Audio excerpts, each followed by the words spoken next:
السلام عليكم الحباب لا فامي. نتمنى من الله ان شاء الله تكونوا كلكم على خير. في هذا الفيديو ان شاء الله غادي نبارطاجي معكم جوج ديال النقط اللي مهمين.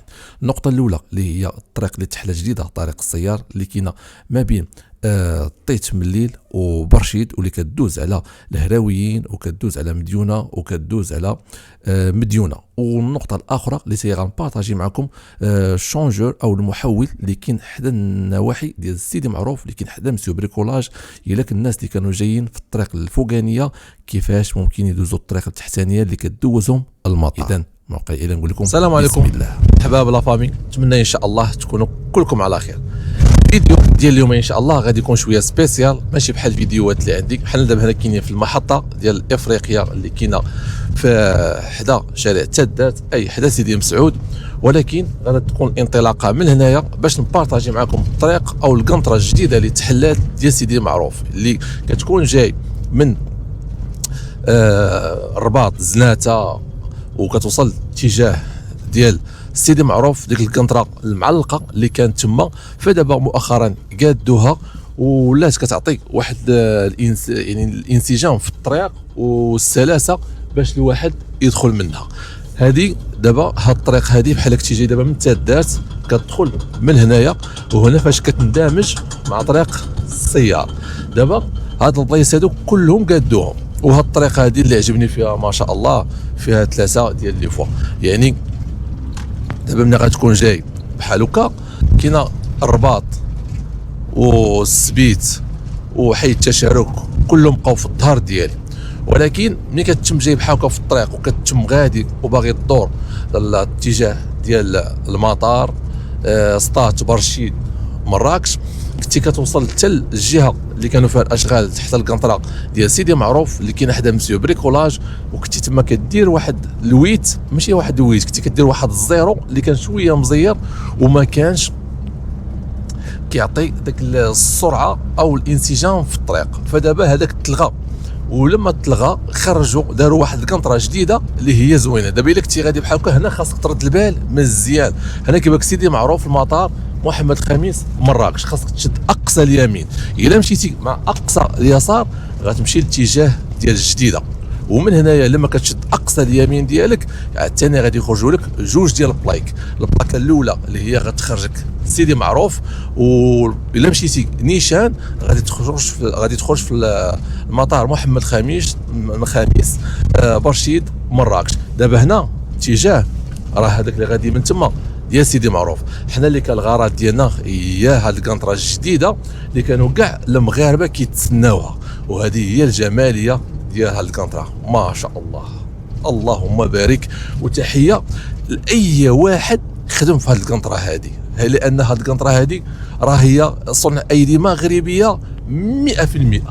وهذا الشيء اللي ولا كيعجبني انا في الاونه الاخيره، وليت كنشوف طاقات مغربيه اللي كيوليو ينافسوا العالميه، فما شاء الله. دابا شوفوا الطريق كيفاش ولات دير هنايا، عرفتي كتحس راسك هذه بواحد انا غنقدر نعتبرها طريق سريع. والله الا فهمتي طريق السيار طريق سريع، كتحس الطريق غادا بواحد الطريق زوين بحال هكا. دابا من هنايا صافي كتقول كتنسجم مع الطريق اللي غتكون اللي راهي في الاقصى اليسار ديالي اللي كتشوفوها. هذيك هي اللي كتكون جايه من القنطره ديال مارجان، فهمتي القنطره ديال مارجان او الطريق الجديده فين كاين ستاسيون اللي فيه اصحاب النوار. دابا صافي لما كتنزل من هنايا كتلقى راسك اندمجتي بواحد الطريقه زوينه وسهله، اندمجتي في الطريق ديال السيار اللي من هنايا غيولي عندك الحق تمشي البرشيد بوسكوره مراكش. ولكن الا بقيتي شاد بحال هكا هاد الاتجاه هنايا ديال اقصى اليمين غتعاود تطلع الطلعه ديال بوسكوره اللي كانت حدا المقهى ديال بول. فشوفوا الجمال ديال هاد الطريق كيفاش داير. بغيتكم نتوما تخليو لي في كومونتير كيفاش جاتكم هاد الطريق والمشاريع اللي ولينا كنشوفوا مؤخرا في البلاد ديالنا. وغنبارطاجي معكم حاجه اخرى، هي الطريق اللي تحلات حدا طيت من الليل وكتخرجك حدا الدروه ولاد زيان، واحد المحطه اللي هي سموها طريق جديده. المهم هي الخلاصه بحال كنتي جاي من الرباط وبغيتي تمشي لبرشيد ما بقيتيش كتدخل لكازا، يعني من الرباط كتجي نيشان كتدخل على البياج فوقاني ديال طيت من الليل، ومن تما كتقلب اتجاه وكتشد البرشيد، والعكس صحيح. الا كنتي عاوتاني جاي المفترق اللي غادي يكون ديال برشيد خريبكه، كتدخل من تما تيبان لك البلاكه ديال برشيد خريبكه كازا، من تما كتدخل على اتجاه برشيد باش كتولي تخرج في طيت من الليل او كتخرج في المحمديه نيشان. فدابا هذه هي الجماليه ديال هاد الطريق اللي شفت انايا وعجباتني، وما شاء الله والله لا برافو لاي واحد ساهم في هاد الطريق هادي. دابا هنا ملي كنطلعوا الفوق كنطلعوا حدا الرومبوا اللي كتكون جايبك من مسيو بريكولاج وغتكمل اتجاه ديال بوسكوره. دابا على اقصى اليسار في المدار اتجاه ديال بوسكوره، ولا رجعت على اليمين سيدي معروف. دابا اجي نرجع معكم ديك الطريق اللي قلت لكم كيفاش دايره. فدابا اجي نشرح لكم هذيك الطريق اللي انا شخصيا عجبتني، ولكن غادي نشرح لكم بالطريقه ديال الماف. فالانطلاقه غادا تكون البياج ديال بوزنيقه، وهذا البياج ديال بوزنيقه اللي كيكون ما بين كازا الرباط كتخلص فيه 23 درهم. دابا لتحت الرباط بقات كما كنقولوا لتحت، وكازا بقات في الفوق. يعني اتجاه باش غادي نكونوا نسلكوا هذاك الطريق الجديده اللي دارت، خاصنا نكونوا بحال جايين من الرباط وغاديين في اتجاه ديال كازا حتى الاخر ديال المحمديه، اي يعني فين كيكون واحد المفترق ديال الطرق. هذاك الشيء اللي بزرق هذاك هو يعني الدخله ديال الطريق السريع اللي كاينه وسط من كازا، ماشي طريق السيار، غير طريق السريع اللي كتدخلك على سميتو عين السباع والبرنوسي ووسط المدينه والاحياء ديالها. ولكن حنايا غادي ناخذوا المسار اللي بالاحمر اللي غادي نشدوا فيه اقصى اليسار، ملي غادي نكونوا جايين من اتجاه ديال الرباط وغادي نفوتوا البياج. باش من هذا المسار هذا غادي نتموا غاديين حتى البياج ديال طيت من الليل اللي غادي نخلصوا فيه 10 دراهم. ومن بعد هذا البياج هذا غادي نعاودوا نكملوا الطريق ديالنا نيشان. والاسم ديال هذا الطريق هذا اللي هو الأ يعني في اتجاه ديال A1. دابا حنا خلينا البياج ديال طيت من الليل مورا الظهر ديالنا، وغادي نتموا غاديين في اتجاه ديال نيت طيت من الليل والتشارك، ولكن غادي نحاول نشرح لكم بالفيديو. دابا هنايا هذاك هو المجمع الصناعي ديال الهراويين. في هذا الاتجاه لما كتكونوا غاديين بحال هكا كتبان لكم اول بلاكه اللي هي فيها مطار محمد الخامس بني ملال مراكش. لما كتوصلوا لهاد البلاصه هذه خاصكم تساعدوا وتشدوا اقصى اليمين باش توصلوا، وهذا هو المحول. يعني في هذا الاتجاه اللي غتتموا غاديين فيه غتدخلوا دابا في الطريق ديال الاندماج اللي غتكون الاسم تاع الطريق هي A101. ومن هذه الجهه كيف ما كتشوفوا غادي يولي عندكم الحق دوزوا بزاف ديال المناطق.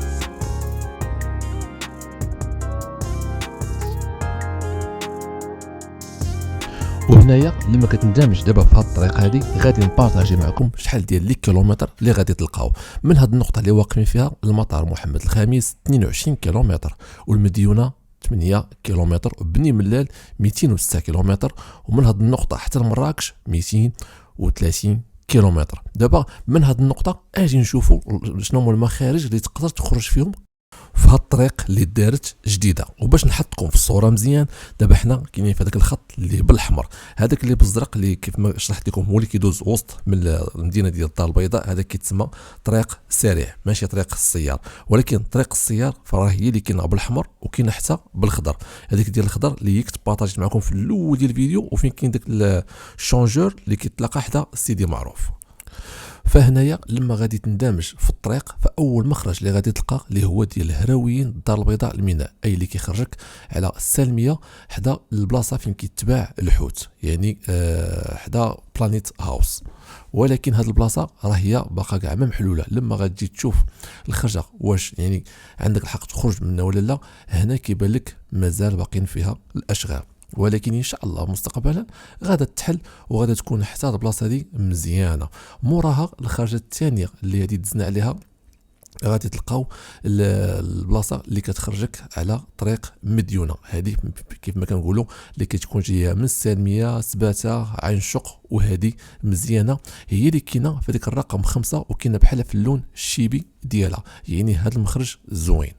دابا بالنسبه للناس اللي يكونوا بغاو يدخلوا زعما كاين حتى على المنطقه ديال بوسكوره اللي كاينه في القرب ديال مطرح النفايات ديال مديونه حاشاكم، او حدا داك المجمع السكني اللي كاين تما ديال الرشاد. هذا المخرج هذا خدام مزيان، وغادي يعرف حتى هو فوق واحد العزله والسلاسه. يعني الناس اللي غيكونوا باغيين دغيا يخرجوا مديونه ما يحتاجوش يدخلوا حتى الوسط ديال كازا ولا يخرجوا على كازا بيس، لهذا هي المخرج تاع هاد البلاصه هادي. دابا اجي نشوفوا اشنو كاين من بعد هاد المخرج هذا، لان كيبان لي يبقى مخرج واحد اللي هو غادي يكون ديال الذروه، ومن ثم عندكم الحق تنزلوا المطار.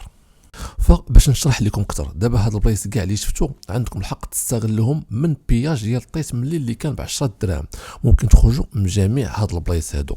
ولكن دابا الا وصلتوا حتى للذروه هنايا باش تنزلوا المطار، كتبقى الطريق على ما كتبان ليا فابور. ولكن الا فتي يعني طلعتي من المطار لهنايا، هي فاش غتلقى ذاك البياج اللي غادي يكون ديال برشيد، او هما الاسم ديالو هي الذروه ولاد زيان. والثمن ديالو الى درتي الديبار من المطار ديال محمد الخامس الاتجاه ديال برشيد في الطريق هذه غادي تخلص لها 14 درهم. وهذه كيف ما كتشوفوا معايا هو المخرج ديال المطار محمد الخامس الذروه.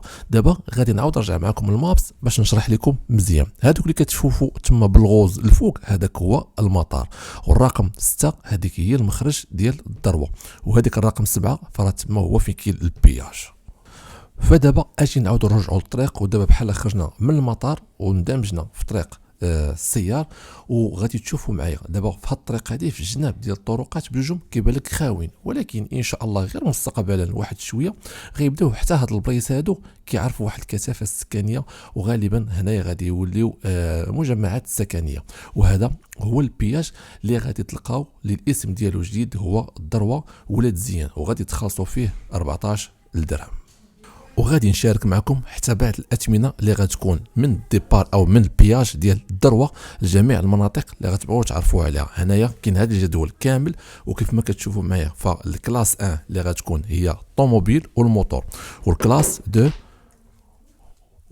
اللي غادي يكون هو الكاميو، والكلاس 3 اللي كتكون هي الرموك، وعلى ما كنظن كتكون حتى مع حتى الكار. فهادو هما الاثمنه اللي غتشوفوهم تما في جميع المناطق الا كان عندكم ديبار من ديك البلاصه. وهذا هو البياج. يعني كاينين الناس اللي غيخلصوا اسبيس، وكاين الناس اللي عندهم هذيك البطاقه اللي غتدخل غير تما كتحل اوتوماتيكمون هذاك الحاجز وكدوز. دابا لما غادي تخرجوا من هنايا غادي يبقى عندكم مخرج واحد اللي هو غادي يكون ان شاء الله في الطريق عندكم غادي يبان لكم، وغادي يكون مكتوب عليه تما بانو كبيره خريبكه بني ملال. هاد الطريق هذه انا اللي عجبني فيها لما دويت مع الناس واللي جربوها، ما بينها وما بين الطريق العاديه اللي كانوا خصهم يدخلوا حتى لسيدي معروف وحده مارجان ويدوروا، كانت خاصها تاخذ لهم عليين واحد ساعه وقسمين ديال الطريق. هاد الطريق هذه العكس تقريبا كتاخذ واحد 30 دقيقه. وهذا هو المخرج اللي قلت لكم عليه. هنايا القدام ديالكم غادي يبان لكم كاينين جوج ديال بلايك كبار، راهي خريبكه بني ملال والاخرى جنوب برشيد مراكش وسطات. يعني في هذه البلاصه هادو لما توصلوا لهذه النقطه هذه، الناس اللي غادي يبغيو يمشيو خريبكه بني ملال فخاصهم يشدوا اقصى اليمين ويخرجوا من هنايا. والناس اللي غادي يبغيو يكملوا الطريق ديالهم لمراكش وبرشيد وسطات وحتى اتجاه ديال اكادير، هنايا خاصهم يشدوا اتجاه ديال اليسار. الا مشيتوا مع ديال اليمين فراه غتمشيو خريبكه بني ملال، ولكن هذا هو الاتجاه دابا ديال برشيد سطات اكادير مراكش، او العكس صحيح. فدابا هنايا لما غادي نشوفوا هاد الطريق هذه وغادي نشوفوا يعني هاد الطريق اللي الاسم ديالي هو A101 كيفاش غادا تلاصق مع الطريق الاخرى، كيفاش غادا تلاصق مع الطريق اللي غادا تكون الاسم ديالها A3، يعني واللي هي كتكون اصلا اتجاه الكماله ديالها كيف ما قلت لكم قبيله برشيد سطات مراكش وكتكمل اتجاه حتى الاكادير. فهذه هي الطريق هنا كيفاش كتندمج مع الطريق الاخرى. صراحه هادشي كل شيء زوين وكيفرح ما شاء الله. وشكرا لكاع الناس اللي خدموا في هذا الطريق وعطاونا هذه الجوده وهذه الجماليه ديال هذا الطريق، واللي يعني كنقولوا ما بقيتيش خاصك تدخل وسط من كازا والاحياء ديالها والروينه اللي كطرا واللومبوتياج والبياج غير ديال برشيد بوحدو كان كيخلق واحد المشكل كبير، خصوصا الناس اللي كيكونوا جايين من النواحي ديال الجنوب وغادي النواحي ديال الشمال كيوصلوا النقطه ديال برشيد تما كطرا اكبر فوضى. دابا وليتي كتدخل من جهه برشيد وتخرج نيشان حدا اتجاه ديال المحمديه او حدا اتجاه ديال سميتو السبيت. فغادي نقول لكم نتلاقاو في شي فيديو من غير ان شاء الله. في امان الله.